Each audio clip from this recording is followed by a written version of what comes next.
Queridos, a graça e a paz do nosso Senhor Jesus Cristo, amém? Quero que vocês abram comigo, sentados como vocês estão mesmo, Romanos capítulo de número 14, nós faremos a exposição de todo o texto hoje, e eu quero muito que você preste atenção nessa mensagem gloriosa que o Senhor tem aos nossos corações. Romanos capítulo de número 14, assim como tem sido durante essa série, você pode abrir sua Bíblia para fazer suas anotações, mas nós vamos estar usando aqui no telão a nova versão transformadora, amém? Vamos lá, quero que você abra sua Bíblia comigo em Romanos, capítulo de número 14. O tema de hoje é pode ou não pode, como usar a bússola da liberdade cristã. E diz assim a palavra de Deus: aceitem os que são fracos na fé, e não discutam sobre as opiniões deles acerca do que é certo ou não. Por exemplo, um irmão crê que não é errado comer qualquer coisa. Outro, porém, que é mais fraco, come somente legumes e verduras. Quem se sente à vontade para comer de tudo, não deve desprezar quem não o faz. E quem não come certos alimentos, não deve condenar quem o faz, pois Deus os aceitou. Quem são vocês para condenar os servos de outra pessoa? O Senhor deles julgará se estão em pé ou se caíram. E, com a ajuda de Deus, ficarão em pé e receberão a aprovação dele. Da mesma forma, há quem considere um dia mais sagrado que outro, enquanto outros acreditam que todos os dias são iguais. Cada um deve estar plenamente convicto do que faz. Quem adora a Deus num dia especial, o faz para honrá-lo. Quem come qualquer tipo de alimento também o faz para honrar o Senhor, uma vez que dá graças a Deus antes de comer. E quem se recusa a comer certos alimentos, deseja igualmente agradar ao Senhor e por isso dá graças a Deus. Pois não vivemos nem morremos para nós mesmos. Se vivermos, é para honrar o Senhor, e se morrermos, é para honrar o Senhor. Portanto, quer vivamos, quer morramos, pertençamos ao Senhor. Por isso Cristo morreu e ressuscitou, para ser Senhor tanto dos vivos como dos mortos. Então, por que você julga outro irmão? Por que o despreza? Lembrem-se de que todos nós compareceremos diante do tribunal de Deus, pois as Escrituras dizem: tão certo como eu vivo, diz o Senhor, todo joelho se dobrará para mim, e toda língua declarará lealdade a Deus. Assim, cada um de nós será responsável por sua vida diante de Deus. Portanto, deixemos de julgar uns aos outros. Em vez disso, resolvam viver de modo a nunca fazer um irmão tropeçar e cair. Eu sei e estou convencido, com base na autoridade do Senhor Jesus, que nenhum alimento é por si mesmo impuro. Mas, se alguém considera errado ingerir determinado alimento, para essa pessoa ele é impuro. E se outro irmão se aflige em razão do que você come, ao ingerir esse alimento, você não age com amor. Não deixe que sua comida seja a causa da perdição de alguém por quem Cristo morreu. Desse modo, você não será criticado por fazer algo que, a seu ver, é bom. Pois o reino de Deus não nos diz respeito ao que comemos ou bebemos, mas a uma vida de justiça, paz, alegria no Espírito Santo. Se servirem a Cristo com essa atitude, agradarão a Deus e também receberão a aprovação das pessoas. Portanto, tenhamos como alvo a harmonia e procuremos edificar uns aos outros. Não destruam a obra de Deus por causa da comida. Embora todos os alimentos sejam aceitáveis, é errado comer algo que leve alguém a tropeçar. É melhor deixar de comer carne, ou de beber vinho, ou fazer qualquer outra coisa que leve um irmão a tropeçar. Você tem direito às suas convicções, mas guarde isso entre você e Deus. Felizes são aqueles que não se sentem culpados por fazer algo que consideram correto. Mas se você tem dúvidas quanto ao que deve ou não comer, será culpado se comer, pois vai contra suas convicções. Se faz qualquer coisa sem convicção, está pecando. Amém? Vamos fechar os olhos mais uma vez. Senhor Jesus, eu te peço agora, pela tua graça e tua misericórdia, que o Espírito Santo de Deus ilumine nossa mente, aqueça o nosso coração, para a compreensão, ó Pai, do teu evangelho mais uma vez. Mais um dia nós estamos aqui. Senhor, alimente nossas almas, não nos permita sair daqui da mesma maneira que entramos, mas com a convicção renovada através do evangelho do Senhor, no nome santo de Jesus. Amém? Irmãos, Paulo está trazendo para nós uma clareza da vivência na comunidade local, na igreja, porque aqui lembra, a gente tem discorrido ao longo desses quase mais de 3 meses, na verdade, na carta aos Romanos, que há um conflito, tem gentil e tem judeu, para a gente lembrar. Por que ele está falando que para alguns tem dias mais sagrados e para outros não? Porque o judeu lá dentro aprendeu o que na antiga aliança? Que o sábado deveria ser guardado, pastor. Então para ele é um dia sagrado. Agora, quem participa da nova aliança sabe que não existe um dia sagrado, porque Jesus, no caso para o judeu, o termo em hebraico é o sabat, Jesus se tornou o nosso sabat, por isso que não tem o dia do descanso, porque Jesus se tornou o nosso descanso, seja qual seja o dia, amém? Agora, para o gentil é mais fácil aceitar, porque ele não estava preso à tradição, para o judeu já era mais complicado. Lembra, é fácil a gente lembrar dos problemas que os judeus tinham durante a caminhada de Jesus. Eles ficavam à espreita e falavam assim, ó, como é que seu discípulo está comendo no dia de sábado, colhendo? Hoje não é dia de colher nada. Ele fala assim, mas espera aí, eu sou o Senhor do sábado. Tem outra hora que eles estão bisbilhotando na vida dos discípulos, falando assim, ó, como que os seus discípulos estão com a mão suja comendo? E aí o Senhor Jesus repreende eles, não repreende os discípulos. Pedro, lembrem-se, irmãos, Pedro participou disso.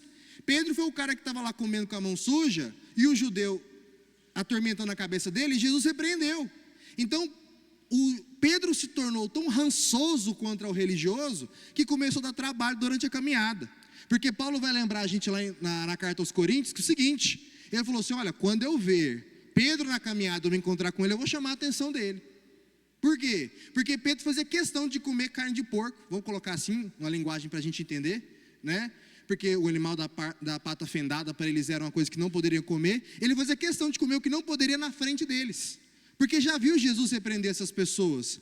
Agora, Atos vai nos lembrar que o apóstolo Paulo, o artigo ele não é um apóstolo, ele é o apóstolo. Em Atos capítulo 9 está dizendo, escolhido por Deus para pregar tanto para gentios quanto para judeus. Por isso que é tão importante seja ele falando para nós sobre essa diferença, sobre como a gente vai viver. E aqui eu quero entrar no primeiro ponto dessa noite. A diferença entre o absoluto e o secundário.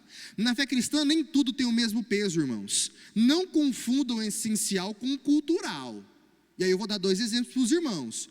Uma coisa são os mandamentos claros. Diga comigo assim, ó, não matarás, não adulterarás, não se torna um apóstata. Apóstata é aquele que abandonou a fé, irmãos, um maldito. Isso é um mandamento claro, isso é para todo mundo, seja judeu, gentil, se você come ou não come, é para todo mundo.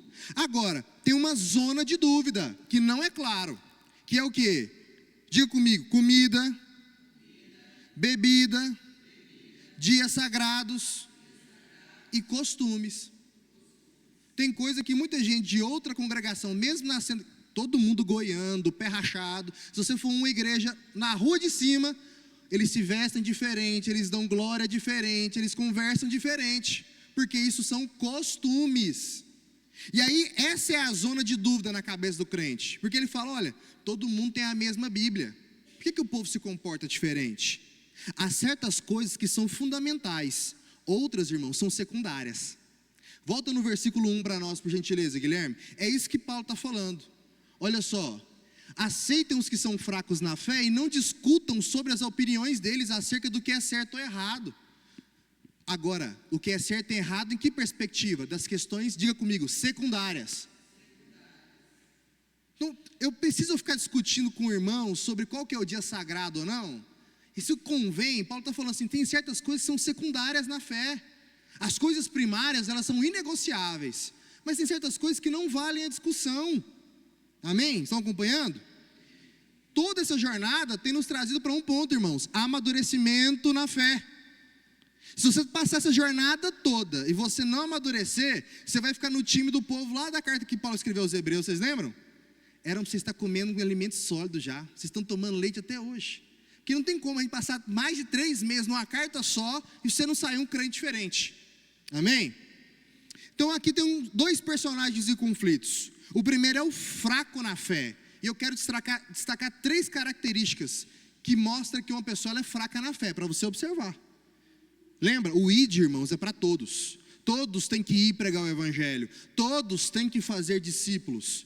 E aí, se você tem dificuldade em ler quem é fraco e quem é mais maduro na fé, você será um mau discipulador.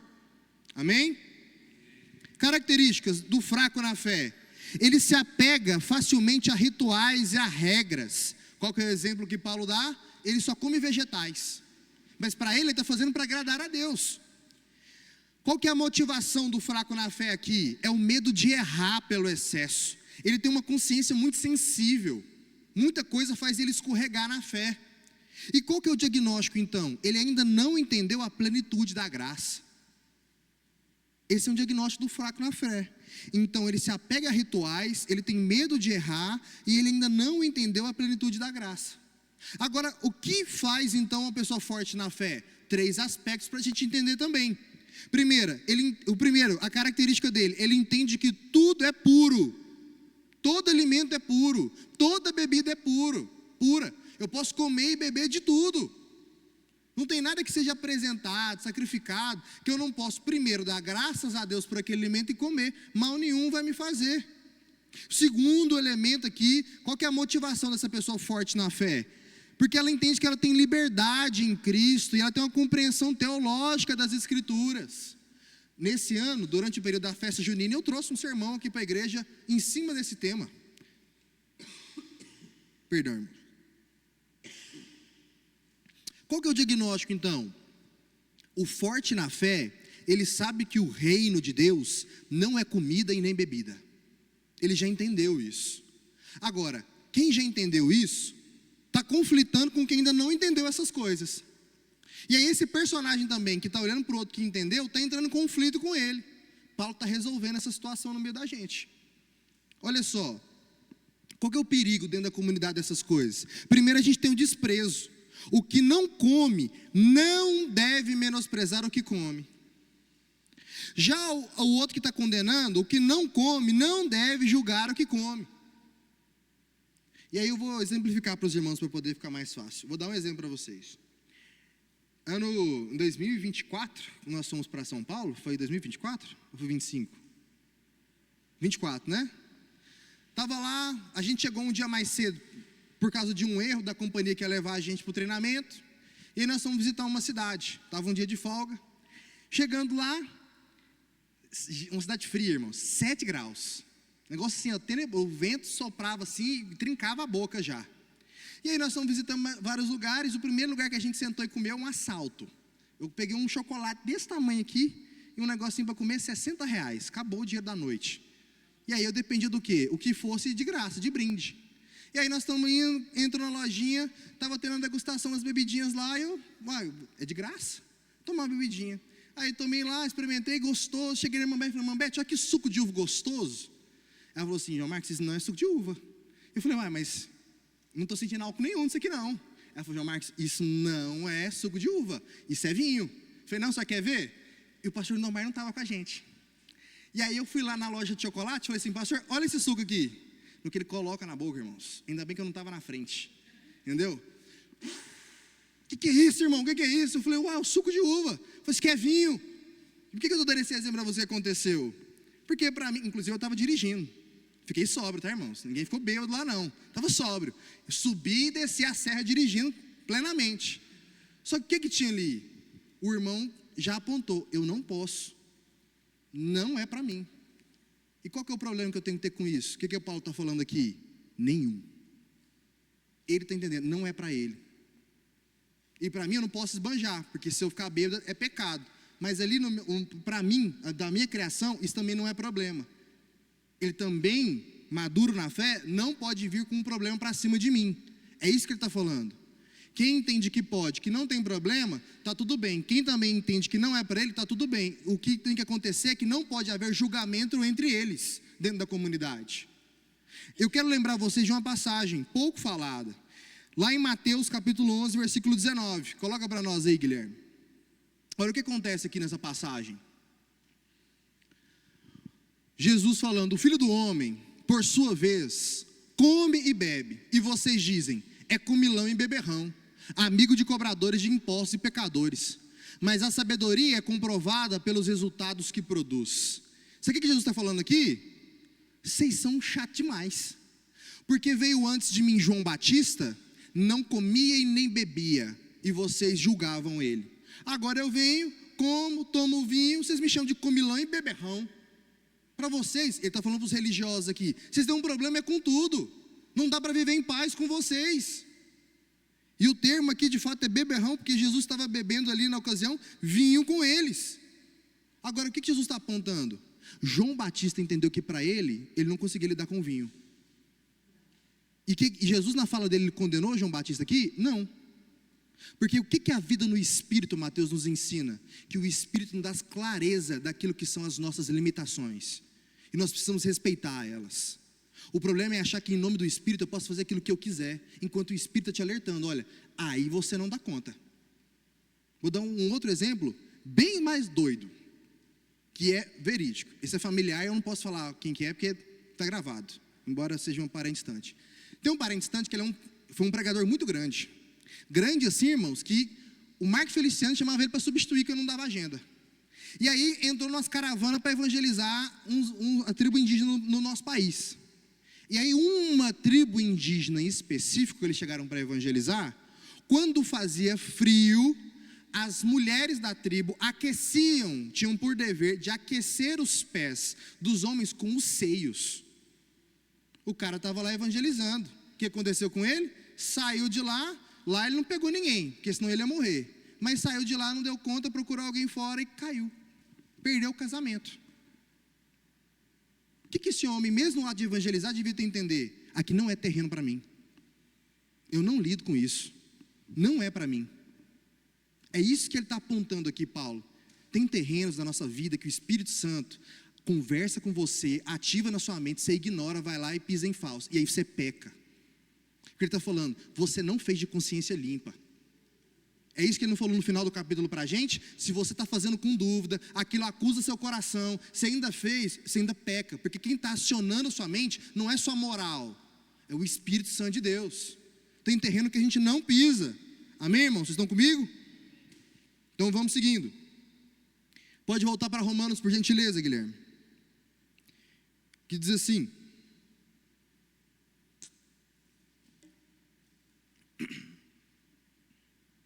olha só.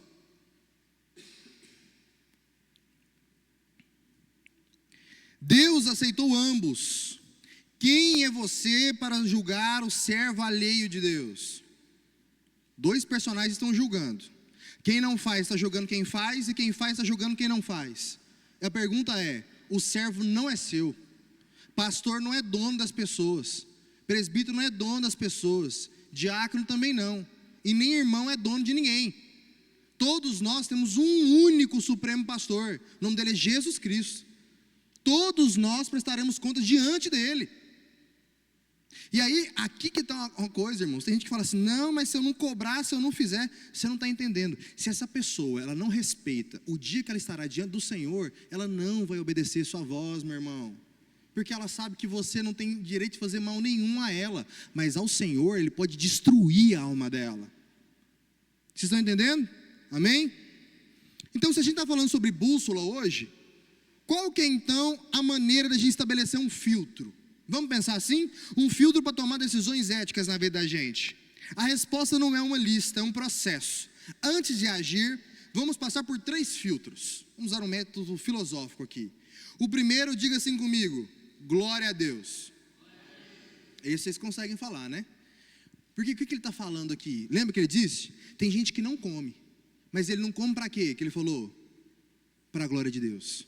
Ele está falando: eu não como porque eu quero agradar a Deus. Tem um outro que come, mas ele come por quê? Que o texto está falando em Romanos que a gente leu? Para a glória de Deus. Um faz para a glória de Deus e o outro também não faz, mas é para a glória de Deus. Então esse é o primeiro filtro. Tudo que nós vamos fazer, se ele não corrompe, lembra que a gente falou no começo lá? Tem princípios imutáveis. Não matar, não roubar, não adulterar, não se tornar... Isso é imutável, não mexe. Naquilo que é terreno de dúvida, qual que é o primeiro crivo que eu uso se a Bíblia não é clara sobre aquele assunto? Se aquilo que eu estou fazendo é para a glória de Deus. E não é só falar que é para a glória de Deus, tá? Você tem que falar e sentir que paz em fazer aquilo. Esse é o primeiro filtro. O segundo, diga comigo, a consciência. É onde você tem participação. Lembra o que Paulo está falando lá no texto para nós? Uma vez que o Espírito Santo está na sua vida, você orou, deu glória a Deus, e aí você suspeitou um pouquinho, você não tem paz com aquilo, faz não. Faz não, porque depois você começa e ainda vai se sentir culpado, aquela culpa vai te corroendo, e aquilo está falando, você está pecando contra você mesmo. Não faz. Não faz. E aí tem o terceiro, diga comigo, o próximo. Vamos lá de novo? O próximo. Isso eu preciso ter uma visão mais clara. E esse é o problema que está dando briga aqui na igreja de Roma. O irmão, ao invés de entender que, olha, não é mais fácil.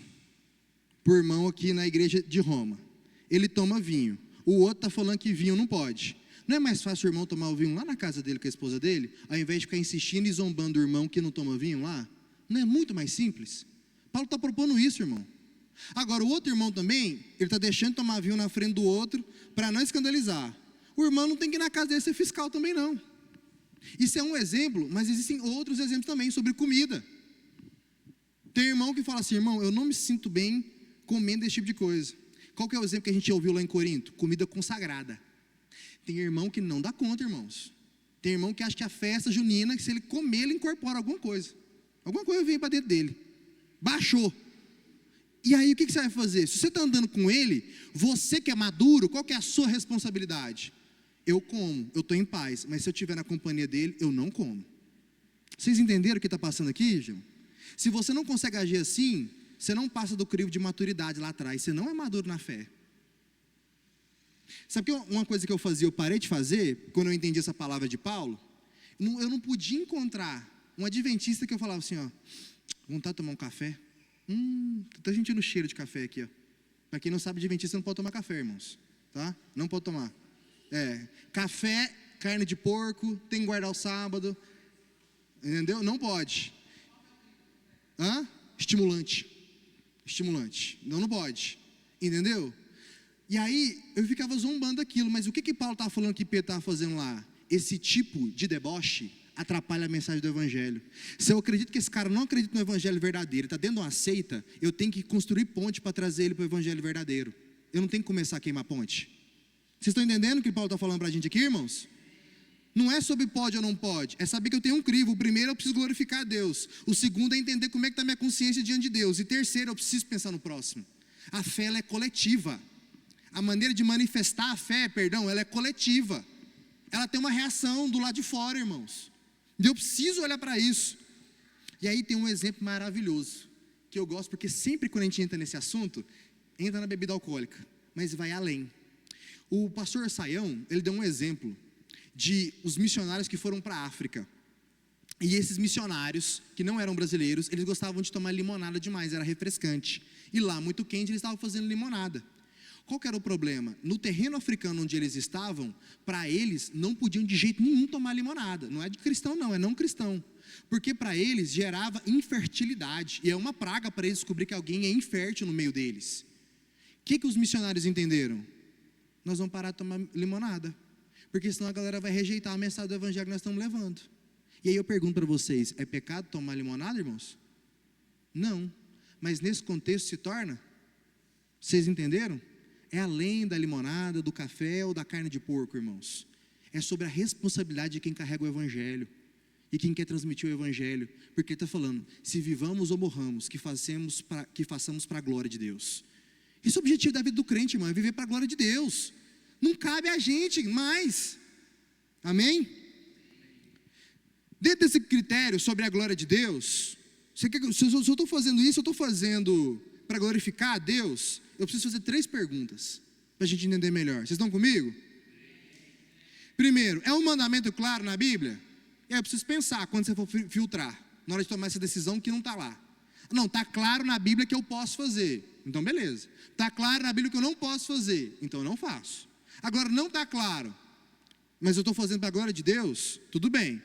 Segundo, minha motivação é egocêntrica ou teocêntrica? Eu estou de fato falando, é para a glória de Deus, mas é para a glória de Deus mesmo? Ou eu estou falando que é para a glória de Deus, mas é só um disfarce para eu fazer tudo que eu quero? Essa é a diferença. Egocêntrica, ego. Teocêntrico, Deus. Deus está no centro, amém? Terceiro ponto, eu consigo agradecer a Deus sinceramente por isso? Isso aqui me pegou demais quando eu estava estudando, isso aqui é bom demais. Porque olha que engraçado, a gente pode fazer tudo em nome de Deus, mas é tudo que você faz que você consegue de verdade falar assim, ó, muito obrigado Deus, por isso que eu estou podendo fazer agora. Isso aqui eu acho interessantíssimo, porque nem tudo que eu estou dizendo que é para a glória de Deus, de fato eu consigo agradecer a Deus pelo que eu estou fazendo. Isso demonstra que eu não deveria estar fazendo. Interessante isso, não é? Se vivemos, que vivamos para o Senhor. Segundo ponto, a consciência. E aí o pastor aqui traz 2 exemplos. O caso de estudo aqui é o bar. Para um cristão comum, é um local neutro. Eu fui criado, quando eu ia para as férias, em Banilza, com meu avô, que a vida dele era boteco. Ele saiu do serviço, boteco, ia jogar bola, boteco. Aí chegava lá, eu amava, porque a coxa de frango frita lá não tinha igual. Aí era a coxa de frango e a Coca-Cola para mim, a vida inteira. Qual que isso me afeta? Me dá vontade de beber, fumar? Não era um problema para mim, porque eu sou um cristão comum. Agora, para um cristão ex-alcoólatra, lá é um local de queda e tentação. Ele não pode sentir o cheiro, ele não pode ver aquele ambiente dos irmãos rindo e comunhão, porque aquilo é um ambiente de tentação para ele. Então eu preciso entender. É porque aquilo não é o ambiente da minha tentação, mas é a do outro. E cada um sabe aonde pode pisar ou não, irmãos. Amém? Então, eu tenho paz ou dúvida, tudo que não provém da fé, que eu não acredito de fato que aquilo vai trazer a glória para Deus, então é pecado. Terceiro, o amor ao próximo. Isso será uma pedra de tropeço para alguém? Sua liberdade termina onde começa a restrição espiritual do irmão. Não destrua a obra de Deus por causa da comida, bebida ou de música. Meu pai já quebrou um celular meu no martelo porque eu estava ouvindo música eletrônica dentro de casa. Porque meu pai tinha aversão. Não escuta música secular dentro de casa. Mas eu entendi ele. Tem gente que abriu o olho aqui, irmãos. Assim, meu pai não era agressivo não, não espancava ninguém não, tá? Foi só o celular mesmo. Mas ele fazia isso porque, olha, eu vou criar os meus filhos no máximo que eu puder. Se eles errar depois, o problema é dos dois. Mas o máximo que eu fizer para poder ensinar eles que não é o caminho correto, daquilo que pode induzir a outras coisas, é assim que eu vou criar. Resultado disso, eu entendi que, olha, eu gosto da música eletrônica, desde que ela não seja depravada, desde que ela não induza de fato a questões que são imorais, que firam a liberdade de Deus ou a fé que eu professo, não tem problema. Agora, isso começa a entrar nos terrenos que é problemático, aí eu corto. Segundo, isso afeta a fé do meu pai, mesmo que ele seja mais velho, aí eu corto. Isso tem faltado demais no nosso meio, gente. A gente por muito pouco divide casa, irmão, família. A gente está pouco tolerante demais, a gente está cansado demais das coisas. Irmãos, fé exige um pouco mais de esforço que vocês estão achando que a gente tem que exercer. Exige esforço. Viver para Jesus exige um pouco mais de esforço. E não é esforço demais não. Que esforço demais foi quem teve que apanhar sem ter culpa, ser sacrificado sem ter culpa, para poder salvar quem era culpado. E isso é esforço demais. Isso aqui, Mateus, é o mínimo que a gente pode fazer se a gente de fato vive para a glória de Deus. Amém? Então olha só, como é que eu defino aquilo que não pode? Diga comigo, a Bíblia proíbe, a consciência pesa e faz meu irmão cair. Se passou, irmão, se bateu nessas 3 crivos aqui, não faz. Não faz. Agora, como é que eu posso saber se eu posso fazer à vontade? Diga comigo, a Bíblia permite, a consciência está tranquila e edifica o irmão. Aí, vai em paz e não peques mais. Pode ficar à vontade. Porque tem assuntos, irmãos, que de fato a Bíblia não é clara, porque no tempo que ela foi escrita, para quem ela foi escrita, não tinha recurso. O problema nosso é sempre achar que a Bíblia foi escrita para nós. Nosso tempo não foi. Deus continua falando do meio dela, porque é a palavra de Deus. Mas foi um contexto diferente, irmãos. Ontem foi assunto no discipulado, quando foi questionado sobre por que a igreja do véu, as mulheres usavam véu. Falei, é porque, isoladamente, de uma palavra do contexto, onde Paulo pede para as mulheres no culto cobrirem a cabeça, tornou aquilo doutrina. Mas ignoram o contexto, onde a cidade onde a igreja estava inserida, como a mulher adornava o cabelo, ela mandava uma mensagem. Se eu estou disponível, se eu quero relacionamento, se eu já sou viúva, ela comunicava. Então, para que não fosse distração no meio do culto, para o caba não vir, sentar no culto e ficar olhando quem que ele podia pegar ou não, Paulo falou assim, manda cobrir o cabelo, para que o foco do culto seja Deus. A falta da interpretação dessa questão levou o quê? Uma má formação de doutrina. Ou seja, irmãos, é preciso entender e interpretar aquilo que a gente está lendo, porque foi escrito num tempo diferente. Mas qual que é o foco principal que não mudou? O zelo. O foco do culto é Deus. O foco da palavra é Deus. Não são uns aos outros aqui. Amém? Neurose sobre as origens de símbolos. Objetos criados por não cristãos podem ser redimidos, irmãos. Esse é um assunto que é até novo para mim. É coisa assim de 5 anos para cá estudando. Não precisamos viver com medo de símbolos ou origem pagãs, um gato preto, a forma da lua. Quem está em você é muito maior do que essas coisas. Tem um vídeo maravilhoso do pastor Osiel Gomes, porque ele é pastor lá no norte do país, e lá tem muita crença. Eu contei para vocês sobre minha mãe e o meu pai lá trabalhando na comunidade, as crenças que tem, e tinha um irmão lá na igreja dele que falou que não saía de jeito nenhum em lua cheia. O pastor teve que olhar para o cara e falar assim, você é lobisomem? Por acaso? Para a gente é loucura, mas para lá faz sentido. Imagina o esforço que tem que ter lá para não tirar essas crenças dessas pessoas. Tem gente que eu lembro quando lançou, vocês lembram quando viralizou a marca Gap? Na minha época de escola, pelo menos, viralizou, todo mundo queria um moletom da Gap. 35 graus em Palmeiras, um moletom da Gap, todo mundo queria. Aí um dia o Mark Feliciano soltou um vídeo falando que era gays, alguma coisa, não sei o quê. Aí os pais, todo mundo queria queimar a Gap, porque foi feito que não era para o filho de crente. O que o texto está dizendo? Irmãos, mesmo que seja feito pelo diabo, o sangue de Jesus tem poder para remir essas coisas na mão da pessoa certa. Não importa se quem tornou a guitarra popular foi o jazz ou foi o rock dos anos 80, na mão do crente é redimido para poder louvar a Deus. Não importa se que lá fora, não, porque esse tipo de batucada lá na África é para orixá, é lá no terreno do pagão, aqui dentro essa bandeirinha está glorificando o nome de Deus. Profeta pagão não dita o que crente acredita, irmão, é a palavra que diz. Então na minha mão ele glorifica a Deus, pode ser birimbau de capoeira, irmão, na minha mão glorifica a Deus, é a intenção do coração de crente. O que Paulo está dizendo? No reino de Deus, o reino de Deus não é comida, nem bebida, nem objeto. O reino de Deus é muito maior, gente. Quando você faz isso, você reduz o reino de Deus a pequenas coisas. Amém? Então, seguindo para adiante, indo para o encerramento da mensagem, eu quero te propor algo aqui. Quero lembrar vocês, a verdade central é que do Senhor é a terra e a sua plenitude. Tudo que a terra produz, irmãos, a gente pode comer. Tudo que a gente olha, a gente pode tocar. Daquilo que Deus criou. Tudo. Agora, o que é a maturidade real para nós? Primeira coisa, o forte deve suportar as fraquezas do fraco. Teve um período da minha vida que foi muito difícil. Porque adquirir conhecimento das Escrituras, Aline, exige muito esforço. É muito esforço.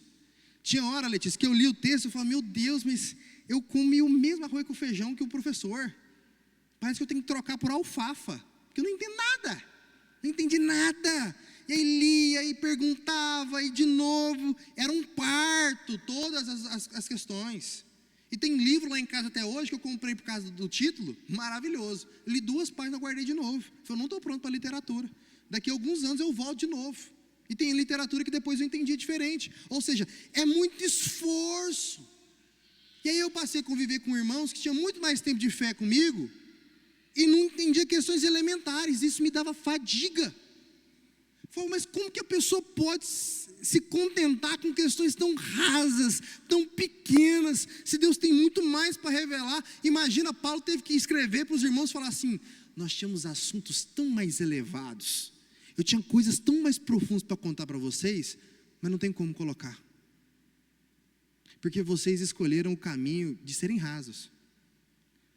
E eu ficava, meu Deus, eu queria ler tanto, eu queria pelo menos que ele tivesse registrado para poder ler, mas não podia chegar. E aí isso começou a ser um desafio na fé para mim. Eu falei, Deus, por quê? Porque eu tenho trabalhado do mesmo jeito, eu tinha carteira assinada, agora é PJ, eu tenho que trabalhar do mesmo jeito, senão não como, eu tenho que esforçar todos os dias, senão tenho que dar atenção para a mulher, eu tenho que pensar o que eu tenho que fazer lá na frente, eu tenho que estudar também, e ainda assim eu me dedico, porque outros não.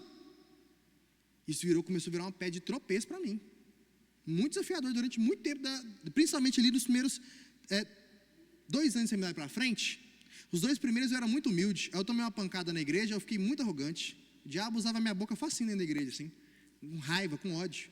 Depois foi amadurecendo, e depois na hora de servir, começou o desgaste dessa parte, de entender por que as pessoas não querem entrar em assuntos mais profundos, por que elas não querem debruçar e a gente conversar até se esgotar, porque tem outras pessoas que não querem buscar serem mais fortes. Eu estou pregando para pessoas aqui hoje que eu creio que querem ser mais fortes na fé, mais maduros na fé, porque sem pessoas, irmãos, fortes na fé, maduras na fé, a igreja não vai romper, porque quem vai ensinar? Porque tem gente que está com pouco estômago, sabe? Não, mas é tão difícil, esse irmão dá tanto trabalho. Quem disse que não ia dar, irmão? Se a gente não for ter um pouco mais de estômago e digerir melhor as coisas, para que foi dado o conhecimento que você tem da parte de Deus, se não é para servir o outro?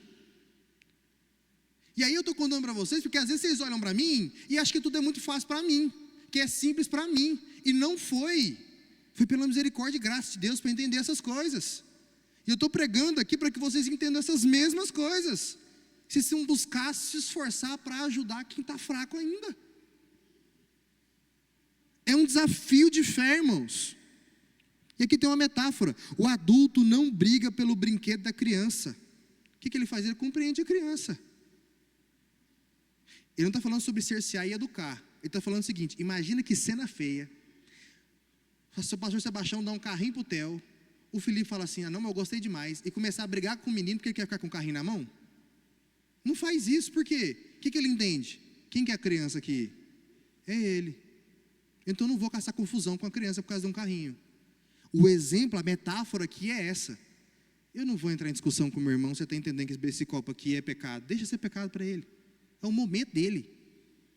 Deixa ele caminhar junto, deixa ele entendendo junto, deixa eu mostrando o texto bíblico para ele, deixa ele amadurecendo na fé, até ele entender que a gente pode tomar esse copo de água junto. Maturidade, irmãos, não é apenas ter mais conhecimento teológico, é ter mais capacidade de amar e ceder. Quem ama mais, cede mais. Quem é mais maduro na fé, cede mais. E eu me lembro, pouco tempo atrás, que assim, muitas vezes eu via o pastor Natanael e buscando aprender com ele assim, eu falava, cara, por que ele cede tanto, velho? Tem hora que não dá para ceder não, tinha que dar uns coices também, na galera. E aí eu entendi, porque ele aprendeu a ter maturidade cristã e amava muito. E eu começava a olhar e falava assim, eu preciso aprender, justamente esse tipo de maturidade. Agora, eu quero que você se lembre desses 3 princípios, eu estou terminando aqui o sermão. Liberdade de cristão é igual, diga comigo em alto e em bom tom: glórias a Deus, paz de consciência e responsabilidade com o próximo. Irmãos, esse é o tripé da liberdade do crente. Esse é o tripé. Se você entendeu esses 3 pontos, a sua liberdade cristã vai se basear sempre nisso. Essa é a bússola para você tomar decisões na sua vida. O cristianismo não é uma lista de regras, é um relacionamento vivo com o Espírito Santo de Deus, irmãos.